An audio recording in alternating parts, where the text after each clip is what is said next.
Alrighty, a big letdown last night. Eagles at the Giants, and the Giants get the win. The offense didn't look great. Freddie Kitchens is not getting is not going to get green flagged on the show. We're not going to be talking up Freddie Kitchens.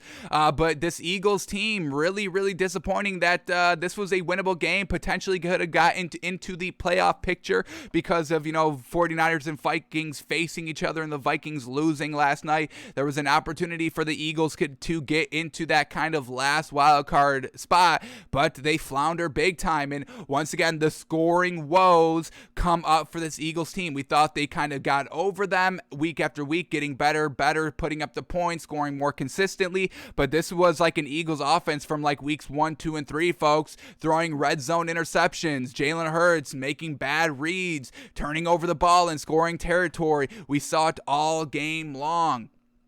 So here we go. The interception by the Eagles. Second drive of the game here at the Giants 20-yard line. 3rd and 5. They're down 3. You're guaranteed to tie up the game, but he throws the interception. Then we get one more interception right before halftime. 3rd and goal from the Giants 1-yard line. 8 seconds left, and they go for the 7 instead of, I believe they could have tied up the game at this point as well. So once again, aggressive coaches going for it aggressively. And, this is not what the Eagles team really needs to be doing. Kind of going for 7 points when you can just get 3. Once again, there is no reason to. Then after that turnover on downs, the Giants go and score a touchdown, making it 10-0. And then we get another interception right here by Jalen Hurts.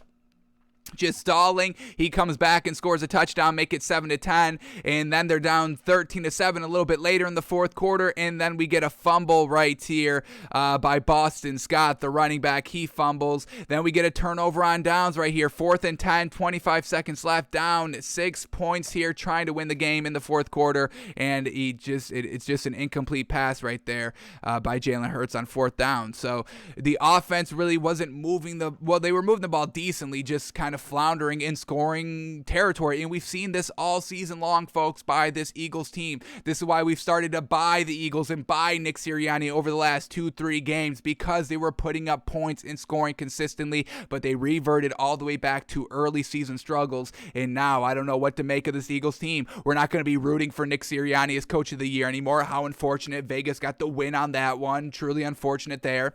And we'll see what they can do. But this was a must-win game for the Eagles, division rivals, against the Giants, who just fired their offensive coordinator. And the Giants still only put up 13 points. A winnable game here by the Eagles, and they floundered it. And on the final drive right here, let me go back to this. Jalen Hurts threw an absolute great ball to Jalen Reagor twice in a row. Jalen Reagor dropped both of them. They both would have went for touchdowns that probably win the game. And it's not Jalen Hurts. So don't believe in the media that Jalen Hurts is bad. It was a little boneheaded on those turnover plays in the red zone. I get it. But overall, he had a chance to win the game. He was still in a position to win the game. And he made some absolutely masterful throws here to Jalen Reagor, and he dropped both of them right on the goal line twice, folks, twice. So shout out to Jalen Hurts still. It's just unfortunate. They need a little bit more consistent scoring, and they need better weapons. This is what we've been saying all season long. This Eagles team's weapons are truly lackluster. Once again, why we were kind of praising Nick Sirianni for Coach of the Year, because he was doing this with a young quarterback and young receivers all throughout. No established A1 tier 1 wide receivers. So, but all that kind of went down the drain yesterday. Truly unfortunate. So, Jalen Hurts goes 14 of 31. Yes, that is not good, folks. We'll get the official number. 14 of 31. We got officially 45% completion percentage. No thank you. He had only 129 yards, no touchdowns, and 3 interceptions. The running game was really, really good, though. Jalen Hurts ran the ball 8 times for 77 yards. We know this is the strategy offensively for the Eagles. A good running game helps out the passing game. They even get Jalen Hurts in the action. We've been seeing this all season. This is no surprise. Boston Scott, though, 15 rushes for 64 yards and a touchdown. He ended up fumbling. Unfortunate. And then Miles Sanders, 9 rushes for 64 yards. So running back by committee with the running backs, got over 100 yards. Jalen Hurts had a great rushing attack as well. Unfortunately, Jalen Reagor with 2 big stone hand drops, folks. Inexcusable.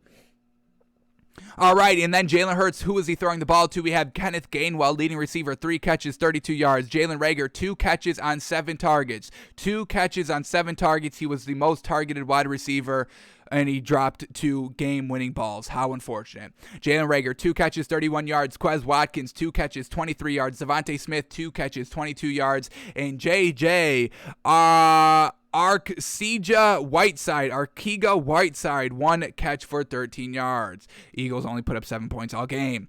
And then flipping to the Giants here, Freddie Kitchens, offensive coordinator. Did it look good? No. Did it look really any different? They used Daniel Jones a little bit more consistently in the run game. That was really the only thing different. But overall, this is still not a good Giants team. It's Daniel Jones not getting it done. Still not buying Freddie Kitchens, still not buying this Giants team just because they won a game that they shouldn't have won against the Eagles. But here we go. Daniel Jones goes 19 of 30. We got 63% completion percentage, 202 yards, all solid. 1 touchdown, no interceptions. I don't believe he fumbled either. He did not. Fantastic. In the running game, Saquon Barkley, 13 rushes for 40 yards. Once again, what are we doing out here? Freddie Kitchens, run the ball, please. Run the ball with Saquon Barkley. Daniel Jones took off 9 times for 30 yards. Devontae Booker, 3 rushes for 10 yards, and that was the rushing attack by the Giants. But there was no reason for that. Saquon Barkley shouldn't have had like 20 rushes himself right here. But that's what Freddie Kitchens decided to do. Okay. And then who was Daniel Jones throwing to? Well, at least this was good. Kenny Galladay, 3 catches, 50 yards, leading receiver. Darius Slayton, 3 catches, 40 yards. So your 2 wide receivers, your 2 leading receivers here in this game. That's what I'm liking, not checking it down to the tight ends and the running backs. So for that, I guess we can give a little credit to Freddie Kitchens. Evan Ingram, 3rd leading receiver, 3 catches, 37 yards. John Ross, 2 catches, 28 yards. Devontae Booker, 1 catch, 17 yards. Saquon Barkley, 4 catches, 13 yards. Chris Miarek, 2 catches, 11 yards, and he had the score. So the Giants get the win 13-7. Real big disappointing here in the Eagles. We'll see if they have a nice bounce back game. Who they got coming up this week? Can we expect a bounce back game? And hopefully it's some good opponent where the bounce back win is a real meaningful win. So this week coming up, the Eagles face the Jets. All right, that's not going to be a good bounce back win, but it needs to be a bounce back win nonetheless. Hopefully the Eagles can get it done, and hopefully we can put them back in our top 10. Once again, we're putting, we're calling fraud alerts out here, and it's unfortunate to say, but the Eagles are unfortunately frauds. I didn't think that we could get tricked by fraud teams, but here we go. Eagles are officially frauds.